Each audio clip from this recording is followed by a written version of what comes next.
של תיכון עירוני ה'. אנחנו רוצים להתחיל.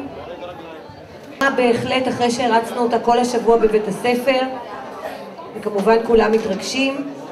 אני מאחלת לכם הנאה ולשחקנים בהצלחה, ותודה לכל הבוגרים שהגיעו, אני גאה בכם. תודה לכל הקהל.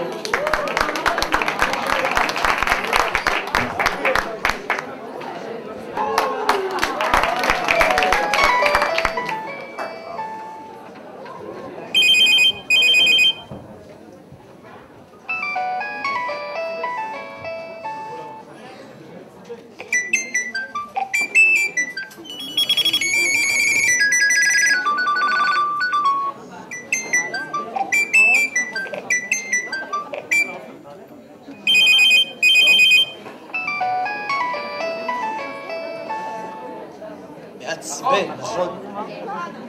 אנא מכם, לפני שההצגה מתחילה, קבו את מכשירי הסלקום שלכם ומכשירי החברות הסלולריות האחרות. שתהיה לכולנו הצגה מהנה ושקטה, תיאטרון עירוני ה'.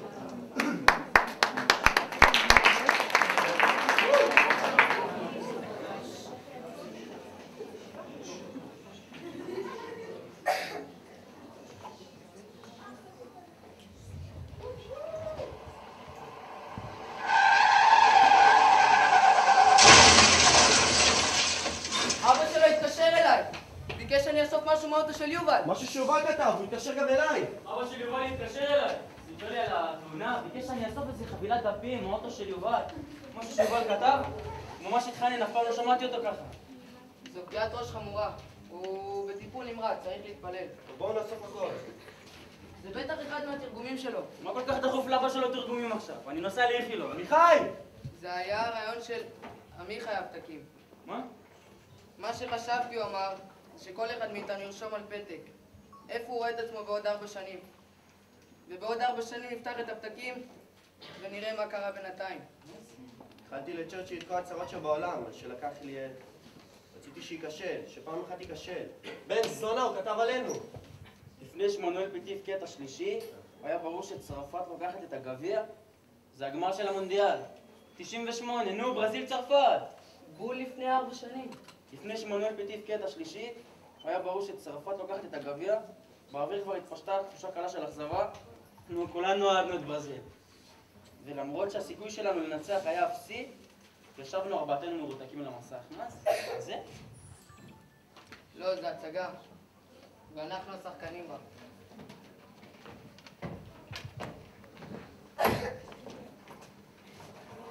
הלחימה את ספרד עם צמד על כידור דמסי. הנה ספקטור. לא.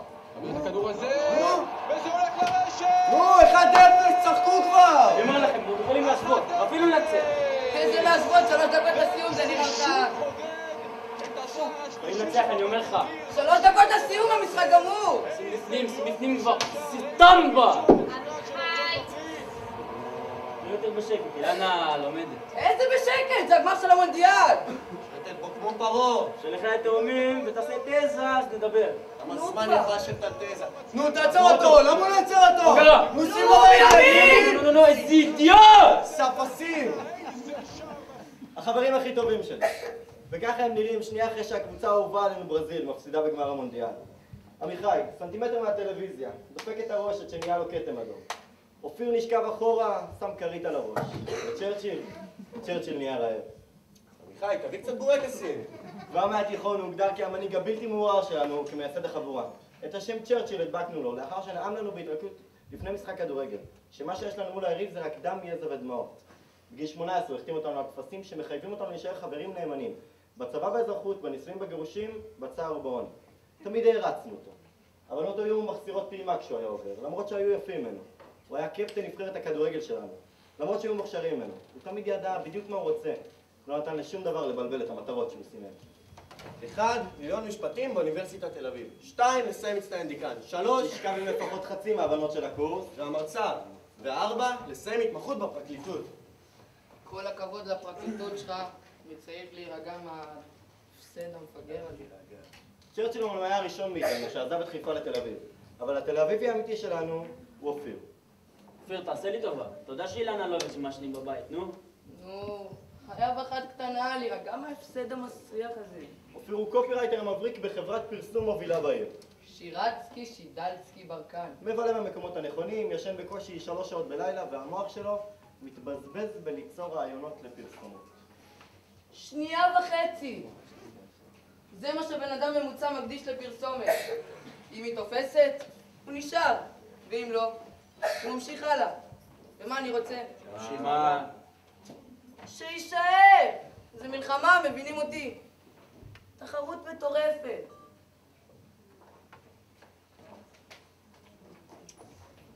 פרסומת לוויסקי.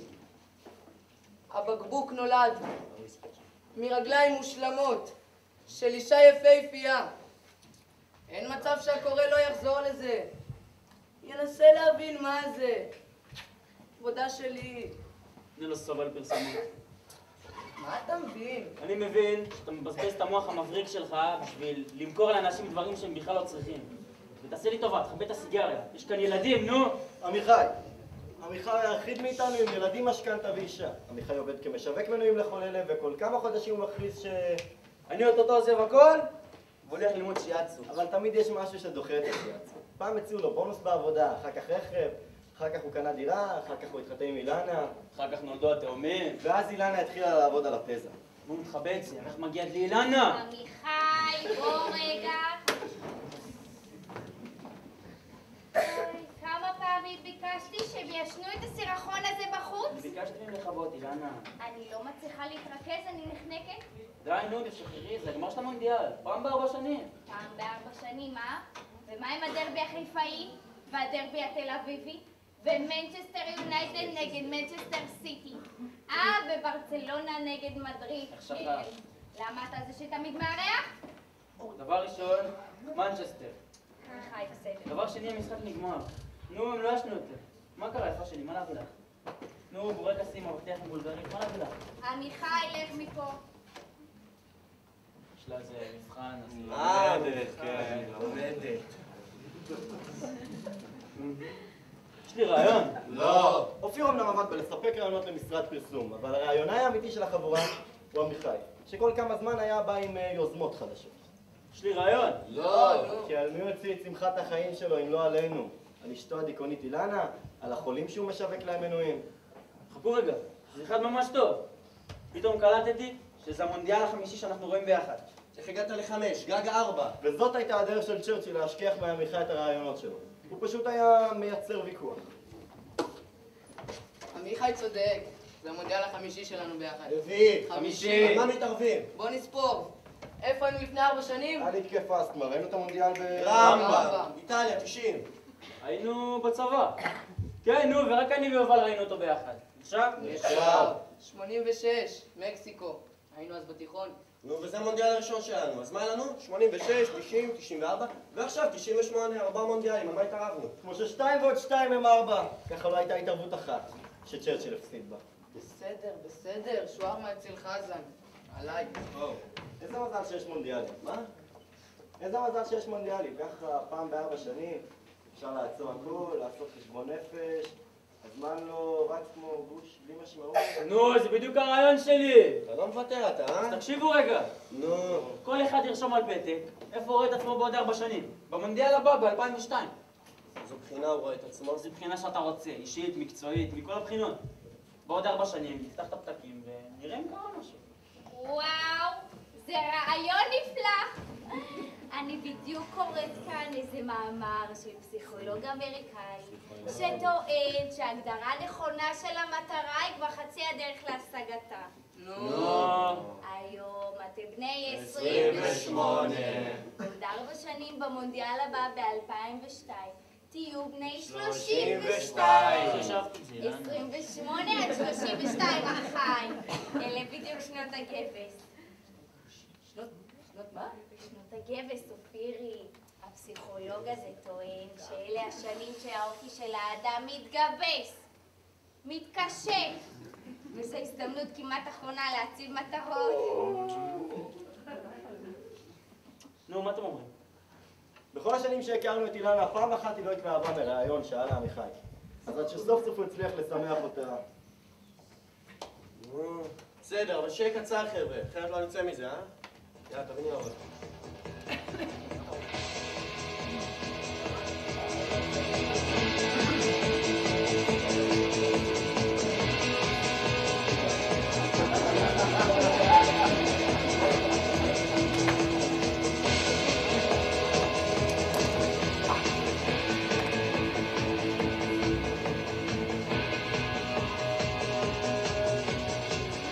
אבל מה איתך? אני יכול עכשיו בבית? לא!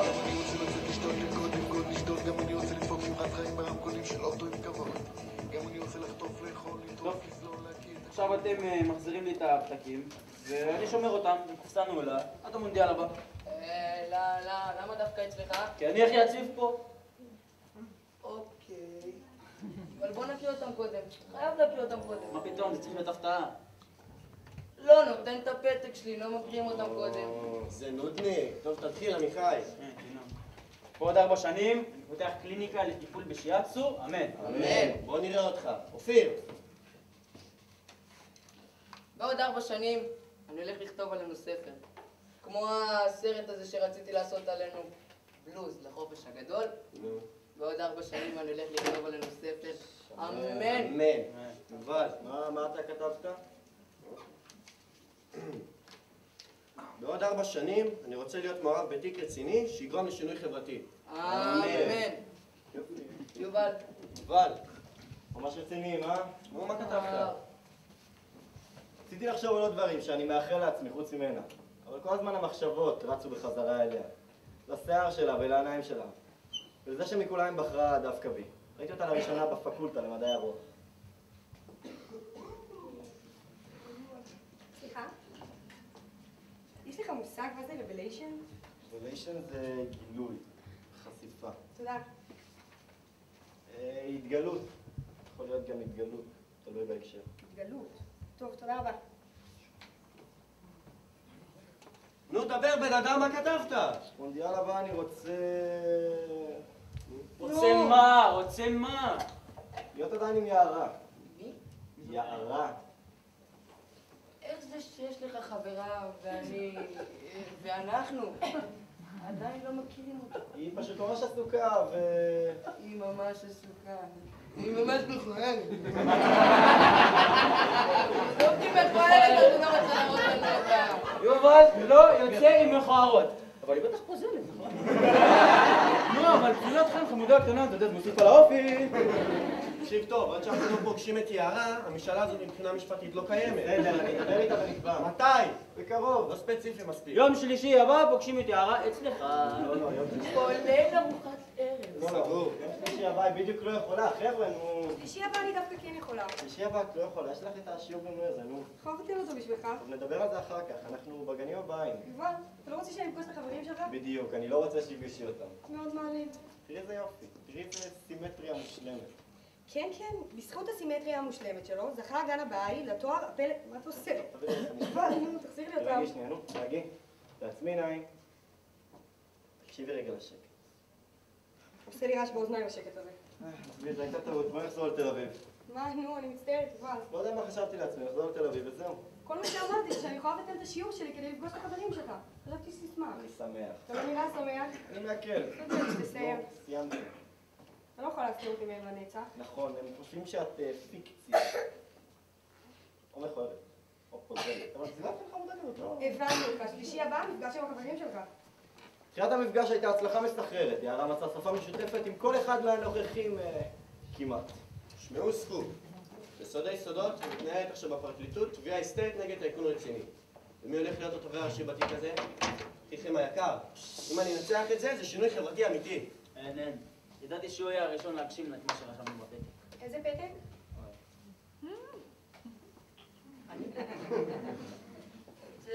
זה היה הרעיון של עמיחי, רגיל.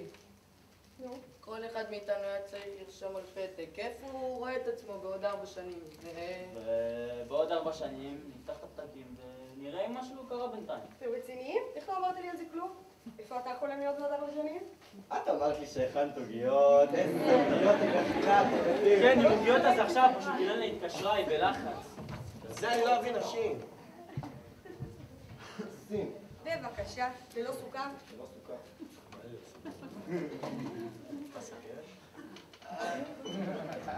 מה שם גם פתק? הוא לא רוצה לספר, תעזבי אותו. אתם יכולים להתערב? מה איתך, יערה? באיזה עניין? איפה את רוצה להיות בעוד 4 שנים? מסיימת את לימודי התיאטרון שלי בלונדון, וחוזרת לארץ בתור בימאית תיאטרון. לונדון? מתי את נוסעת? בקרוב. לא ספציפי מספיק. עד שלא יהיה לי את כל הכסף, לא אסע. באיזה סכום מדובר? 91,000 דולר. זה מוזר. מה מוזר? הדייקנות הזאת. למה לא 92 או 93? או בכלל 85? צ'רצ'יל, היא הרסת חישוב מדויק, וזה בדיוק הסכום שהיא צריכה. תחשוב, שנה אחת בלונדון על 30,000 פאונד, בכלל לא מבין מה יש לאנשים ללמוד בלונדון. מה אין מקומות פה בארץ? יש הרבה יותר בלונדון. באמת, כל אחד חושב שאם הוא הביא תעודה מלונדון, מניו יורק או מפריז, הוא יחשב למישהו חשוב, הרי זה בולשיט. חוץ מזה שאתה לא יכול להשוות את רמת הלימודים בארץ לרמת הלימודים בלונדון. מבטיח לך שמי שטוב באמת ומי שמוכשר באמת יצליח. וזה לא משנה אם הוא למד באוניברסיטת תל אביב או באוקספורד. לא מבין, למה אתה מתכוון? אני הבנתי למה הוא מתכוון ואני ממש לא מסכימה איתו. גם אני לא. בכל מה שנוגע לפרסום, אנחנו מאוד מפגרים אחרי מה שקורה בחו"ל. חוץ מזה שאנשים עושים ללמוד בחו"ל כדי להתנתק קצת מהארץ הזאת, להכיר סוג אחר של אנשים. סוג אחר של אנשים? סליחה, אבל מה רע בסוג שלנו? מתלהמים, חצופים, אגרסיביים, חושבים שהם יודעים הכל. לא כולם אגב. מפלקוטרים פרובנציאליים שרק מחפשים על הטוב כאן. מה רע בארץ שלנו? מה רע בארץ שלנו? שמש, אני לא סובלת שמש. בלונדון אין שמש. בלונדון אין שמש בכלל. כל היום. חבר'ה, כבר מאוחר ויש לי פרזנטציה לבוקר, אתה בא איתי. היה נעים מאוד. יערה. כן, גם אני אזוז. תודה רבה, יערה, ופעם הבאה פגישה אצלנו.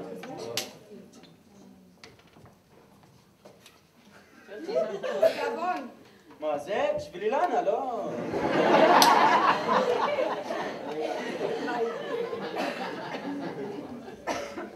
אוקיי, אתה מקשיב, יש לי הרבה מה להגיד לך. לא כדאי שנסדר כאן קודם? אופיר מקסים, מתחת לכל הפרסום והפרזנטציות, מסתתרות עיניים חכמות, רגישות. ועמיחי הוא דובי חמוד כזה, גם כשהוא לא מחייך זה נראה כאילו מחייך. והוא נורא אוהב אותך, שניהם. וצ'רצ'יל? מעדיפה לא לשפוט אחרי הפעם הראשונה. בכל זאת... בלתי נסבל שאתה כאן חושב שהוא יודע הכל, על כל דבר יש לו מה להגיד. ממש לא נכון. טוב, אתה פשוט מישהו עיוור. פשוט לא מכירה לא אותו. רוצה להכיר אותו, יובל. איך את יכולה לשפוט אנשים אחרי פעם אחת? הוא מתנשא, הוא מסתכל על שלושתכם מכס הכבוד של עוד רוממותו. אני לא אוהבת את זה. לפני שאת מחליטה שאת לא אוהבת את זה, תדע שאני מאוד אוהב את צ'רצ'יל. אז כי אתה מאוד אוהב אותו, אני צריכה לאהוב אותו? לא שום דבר, בסדר? צ'רצ'יל הוא הבן אדם הכי מסור ונאמן, תקשיב לי עד הסוף. צ'רצ'יל הוא הבן אדם הכי מסור ונאמן שפגשתי כל החיים שלי. היינו בדרום אמריקה, הוא פגש איזה קרן אחת, התאהב בנו השוט. אז החלטנו להתפצל, הוא ממשיך איתה ואני ממשיך לבד. ואז הוא קלט שמשהו לא בסדר איתי, אז הוא החליט להישאר, את מבינה? חי לטייל בדרום אמריקה עם אהבת חייו, אבל הוא נשאר איתי.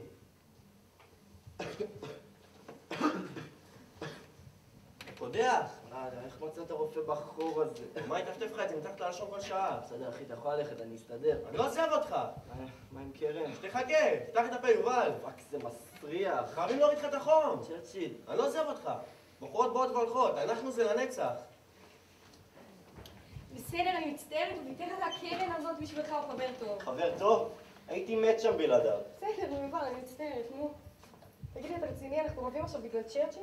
כי אם כן, צריך לציין את זה כמאורע היסטורי, זה הריב הראשון שלנו. אני הולך לשטוף כלים. יובל, עוד לא אמרת לי מה כתבת בפתק. זה סוד. רוצה לדעת. תצטרכי להישאר איתי עד המונדיאל הבא.